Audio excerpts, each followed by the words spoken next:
welcome to Sive, Paget, Riesel's and PW Grosser Consulting's virtual webinar, Breathing Easy, Navigating Updates to the New York State Department of Health Soil Vapor Intrusion Guidance.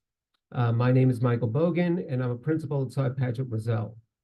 I'm going to be moderating this webinar, and thank you for joining us today to learn more about the important February 2024 updates to the DOH's Soil Vapor Intrusion Guidance. Before we get going, some administrative information. The content of this webinar is for informational purposes only and should not be considered legal advice. The views and opinions expressed in this program are those of the speakers in their individual capacities and do not necessarily reflect the views or opinions of SPR, PWGC, or any of the clients that we represent. We're going to reserve some time at the end of the program to answer audience questions, so submit your questions using the Zoom Q&A function, which you'll find towards the bottom of your screen, and we will respond to as many of those questions as time permits. If there are other questions that are lingering afterwards, we may respond separately. This program is being recorded and will be available for later viewing. So with that being said, let me introduce our presenters. Kevin Rogers is an associate here at Sive, Paget, Riesel. Kevin's practice focuses on environmental litigation, regulatory compliance and permitting, hazardous substances remediation, and environmental due diligence. Kevin's a graduate of Brown University and the NYU School of Law. Derek Erzbach is a professional geologist and a vice president at PW Grosser Consulting. Derek's focus is on environmental due diligence, brownfield redevelopment, and Superfund sites. Derek is a graduate of SUNY Binghamton. And with that being said, I'm going to pass the mic over to Kevin to kick off our program. Thank you. Thanks, Michael. Hello, everyone. Thank you for joining us. I'd like to begin with just an overview of the process of soil vapor intrusion. An infographic is up on the screen right now. Soil vapor intrusion, which I might refer to as SVI, is a process by which volatile chemicals migrate from a subsurface contaminant source into the interior of buildings.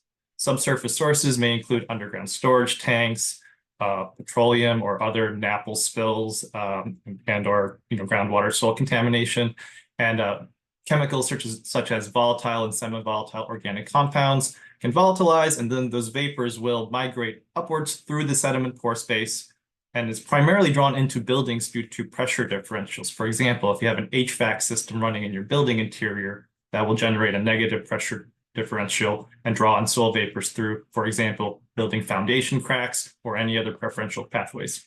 And once soil vapors get into the building, and it can expose individuals and pose a risk to human health. The Department of State first issued its quote, final guidance for evaluating soil vapor in the state of New York, which I may refer to as the Soil Vapor Intrusion Guidance, in October 2006. For around a decade, or more than a decade, the state focused on chlorinated compounds and started adding, this is a living document. So, as the selection of updates shown on the screen indicates, this continues to be updated. The SVI guidance should be used at chlorinated and non-chlorinated volatile chemical sites, including petroleum hydrocarbon sites and manufactured gas plant sites. And this applies in both residential and non-residential settings. The SVI guidance is technically a guidance document and not regulations, but the Department of Environmental Conservation, which I may refer to as DEC,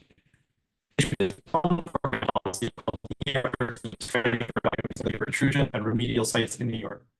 This document, DER 13, requires all New York State remedial programs, including State Superfund, Voluntary Cleanup Program, the Brownfield Cleanup Program, and Environmental Restoration Program, as well as RCRA, that's the Resource Conservation and Recovery Act Corrective Action Sites.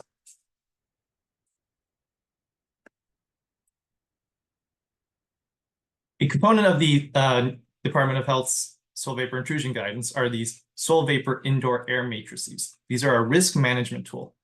So when you perform a soil vapor intrusion evaluation, you will collect co-located indoor air and subslab soil vapor samples. And so you compare the concentrations of those co-located subslab and indoor air samples, and you apply it to this matrix that you see on screen, a generic version of which you see on screen. And depending on, so for example, if you have a low concentration in your subslab and low concentrations in your indoor air, that indicates that soil vapor intrusion likely is not occurring, so it warrants no further action. And then as concentrations increase, you will then be recommended to monitor for a potential soil vapor intrusion hazard or mitigate if the concentrations are high enough to warrant immediate action. The resample at the top right is a kind of curious one where, for example, if your building use and operations involves the use of chlorinated chemicals or other volatile compounds, for example, degreasers or industrial solvents, those chemicals, being used on the inside of the building can also volatilize into the air, leading to a high indoor air concentration where your subslab soil vapor concentration is low. So you might want to go verify that and also come up with some means to mitigate the potential uses.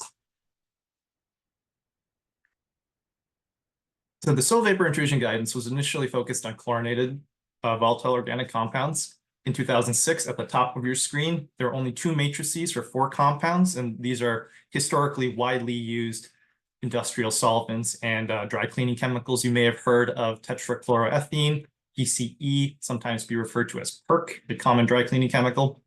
And so for more than a decade, the Department of Health focused on these chlorinateds. In May 2017, they added several new compounds, but these were all still chlorinated volatile organic compounds. However, on or around February 26, 2024, and without really any advance warning to the regulated community and stakeholders, the Department of Health issued a significant update to its soil vapor intrusion guidance and the indoor air matrices. 3 new matrices for petroleum-related VOCs were added. I want to emphasize that this represents a new class of compounds as opposed to new chlorinated compounds, which were previously added.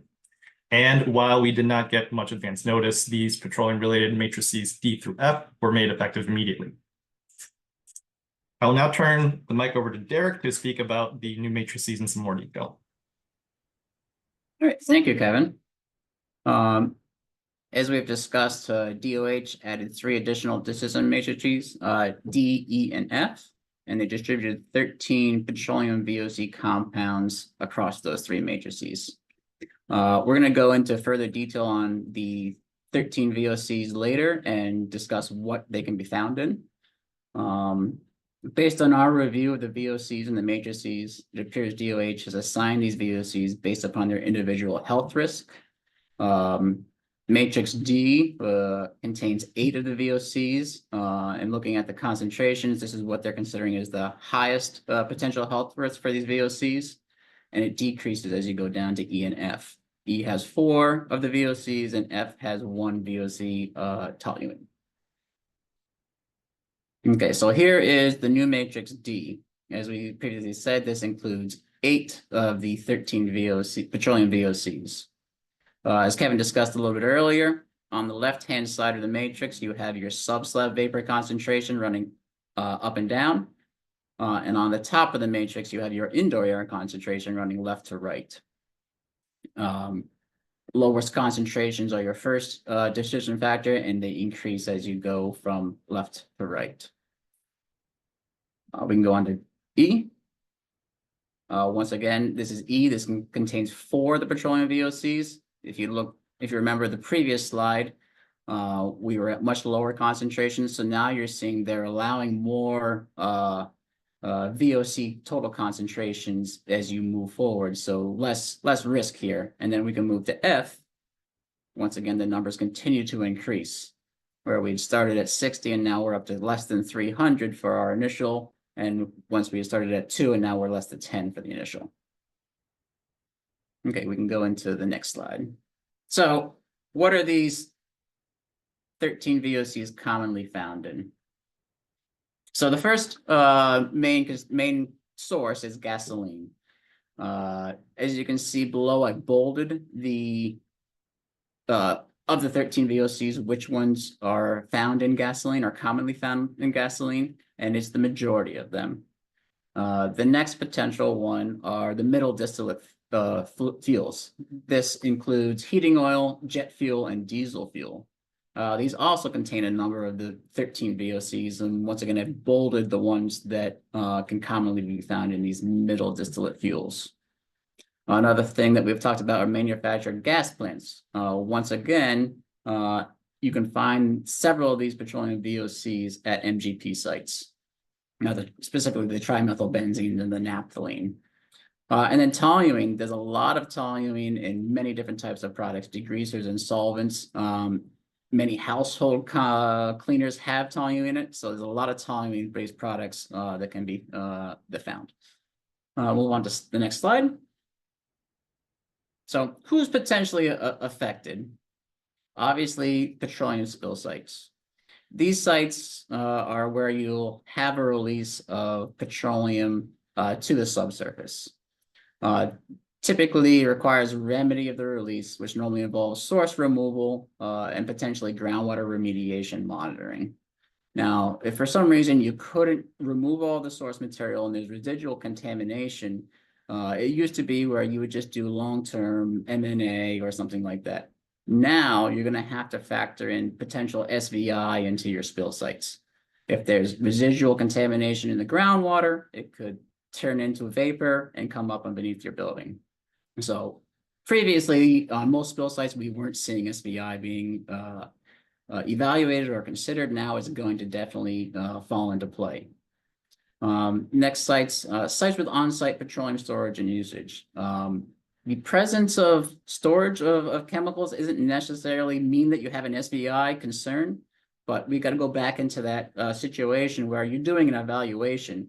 If they're using petroleum products on site, you need to understand that for your indoor air sample. It may bias those concentrations high. You may need to do something to mitigate that so you don't have negative results in your SVI evaluation. So just keep that in mind if you're doing SVI on sites where petroleum VOCs are going to potentially be in the indoor air. And you'll see that when you do your indoor air survey and questionnaire prior to sampling. The next one is commercial industrial facilities with on-site sanitary. So basically what I'm going to say is be careful what gets thrown down the drain if you have on-site drainage that discharges to the subsurface. This falls into play a lot with toluene-based products. We've seen toluene to be a major issue with these types of facilities. Typically, this leads to cleanouts of the individual structures. However, once again, if that toluene gets into the groundwater, now it could open up SVI from illicit discharges to your sanitary or drainage. And then I'm going to lump the last four all into one category: MGP, BCP, OER, Superfund sites. These already probably have an element of SVI investigation mitigation. Now you're going to have 3 additional matrices to call in on these sites. All right. So let's go into the SVI investigation. As we discussed previously, D through F were effective immediately and must be followed. There's no overall changes to the actual SVI guidance on how to perform the soil vapor intrusion investigation. You're following the same sampling procedures. Just when you get to the interpretation of the results, now you have 3 additional matrices to utilize. Big thing is if you are doing an SVI, you need to confirm with your analytical lab that they run these additional 13 petroleum VOCs. I've looked back on some of my old data and not all VOCs were reported. I have been reached to most of the labs and they are aware of this update and they are making sure that they can run all of the analysis and they are reported on your typical air sampling. And then I'm going to say plan accordingly. The labs are already inundated during the heating season. So there's already a strain on air labs sampling. This guidance is anticipated to add significant volume. It may take the labs time to catch up on the demand. The big thing is the supply and availability of the canisters. All right. So tenant notice requirements. There's a law in New York State that indicates if you are aware or have been provided data indicating that there's an exceedance of DOH or OSHA guidance, you must notify your tenants and occupants within 15 days.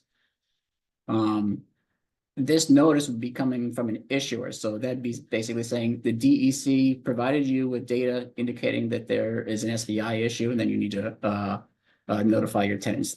Other issue or defined are municipalities enrolled in an ERP program, a person subject to a state superfund or oil spill cleanup, or a participant subject to a brownfield cleanup agreement. In addition, if you have soil vapor mitigation, you need to make sure that you write it into your lease that there is a mitigation system active and that results are available upon request. The addition of these 13 chemicals is now considered a DOH guidance and will impact this law. So essentially, if you have any data that's as recent that as of February 26th, whenever this went into effect, now this law takes into effect for those 13 petroleum VOCs. It is unclear how this will affect historical sites.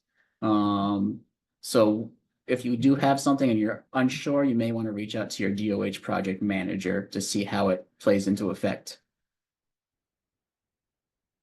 In addition to the law, there's guidance. There's a section in the guidance documents that is very similar. Basically, if you find that you have an SVI, you need to provide notification. It goes from the consultant or the tester to the owner and to the tenants, and it's due 2 weeks after final lab results are available. And that's section 5.5 of the guidance.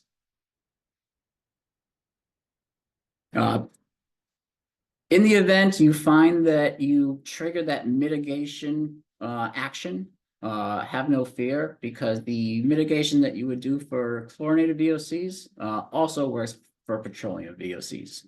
Vapor barriers, subslab depressurization systems, soil vapor extraction. If concentrations are high enough, there may be a requirement for pre-discharge treatment. You're going to have to run some calculations to determine whether that's necessary or not. And that'll all be done during the mitigation design phase.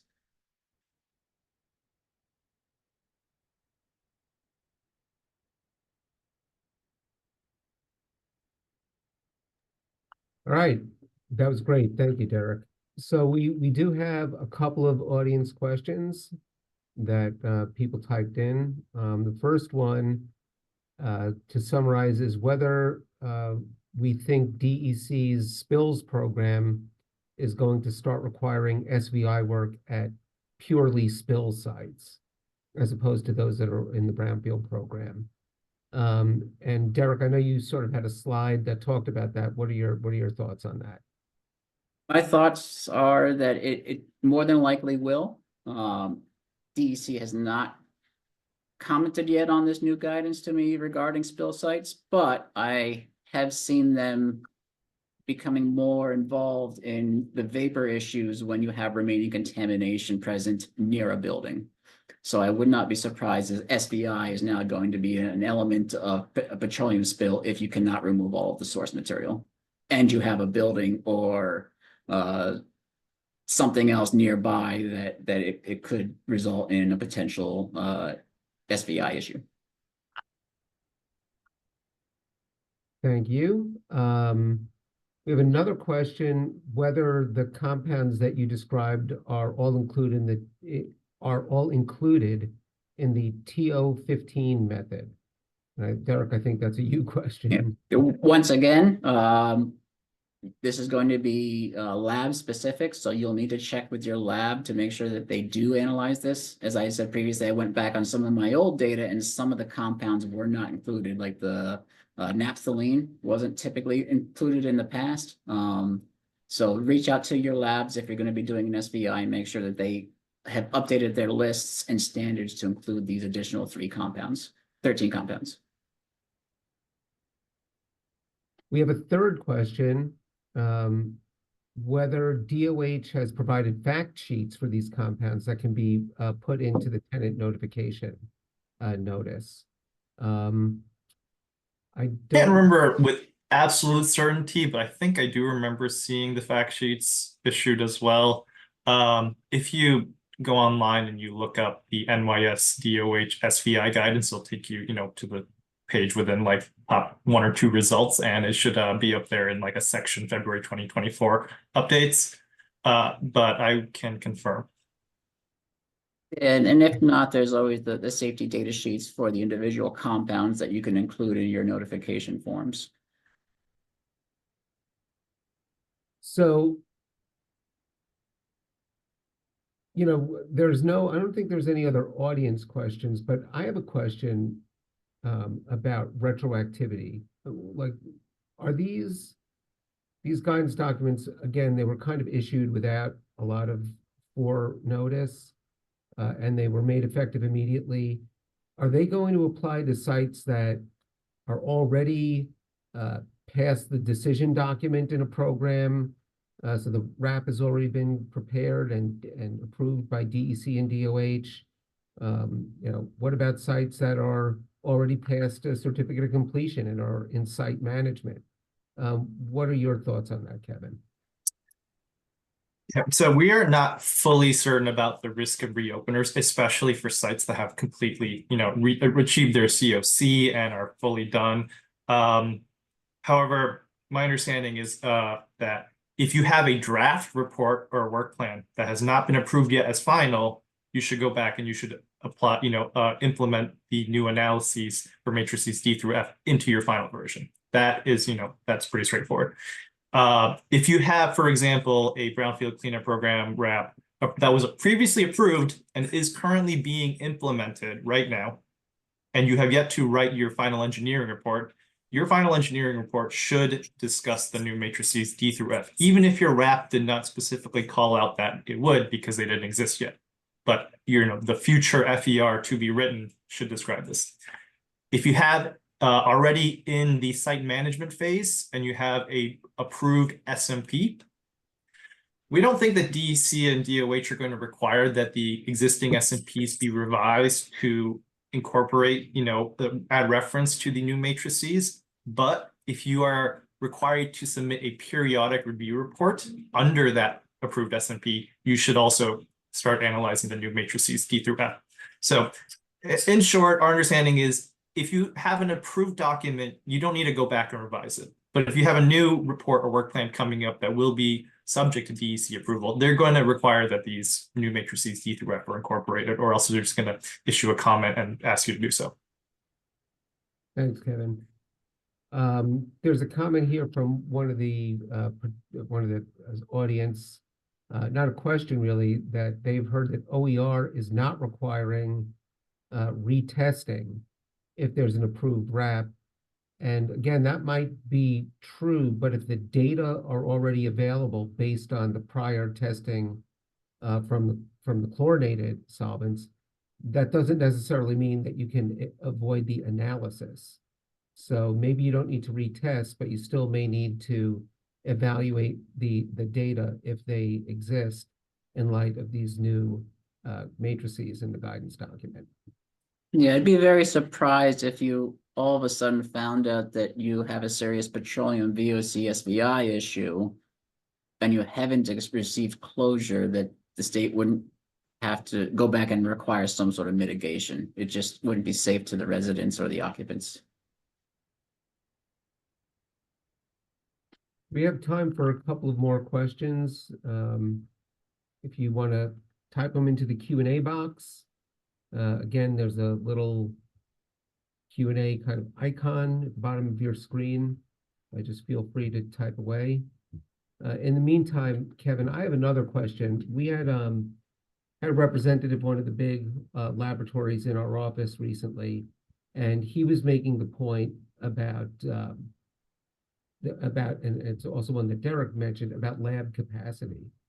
And, can you just tell us a little bit about what we heard about lab capacity,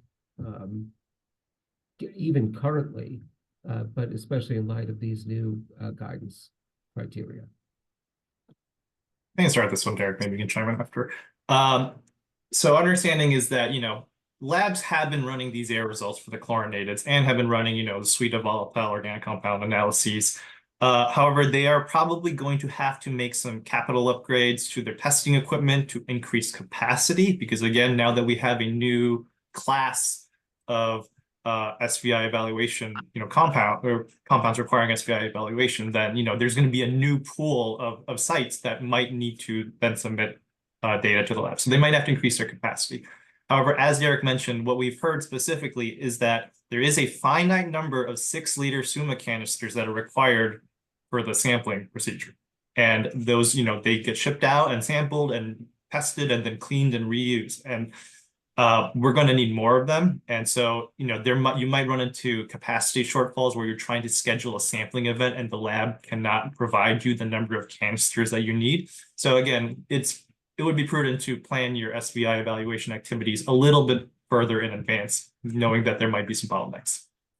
Yeah, the labs are asking for 3 to 4 weeks advance notice of SVI sampling so they can try and gather the amount of cans that you need, especially on larger scale projects. Finding 1 or 2 cans here and there they can do, but if you're doing a significant SVI evaluation, give the lab several weeks in advance notice to make sure they can find the cans for you. And be prepared to wait for data too, because obviously their labs will be backed up.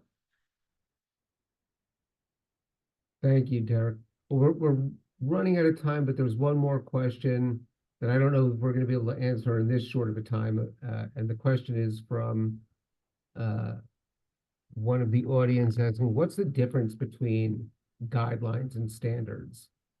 And I think that was addressed a little bit during the presentation, but who wants to take a shot at that and how we see this being employed? Yeah, so again, the DOH's SVI guidance is a guideline. The DEC's DER 13 program policy is also effectively a guideline. They're both guidelines. However, DEC, who implements these remedial programs under their regulations with the authority to approve work plans and such, have stated in their program policy that they will require compliance with the Department of Health's SVI guidance. So it's a guideline, but you can't get an approval if you don't comply with this guideline. So, you have to. Great, thank you, Kevin. Okay, well, we're out of time, so let's wrap this up. Thank you, Kevin and Derek. That was a really great presentation, insightful. Thank you to our participants for joining the webinar. We're going to be circulating written responses to other questions that we didn't have time to answer during the program. So look out for that to be circulated early next week. If you have further questions, please contact us. The contact information is up on the screen right now. So I'll give you all a second to write that down or take a screen capture. But it was a pleasure speaking with everybody today. Again, thank you and have a good afternoon. Thank you, everyone. Thank you. Bye-bye.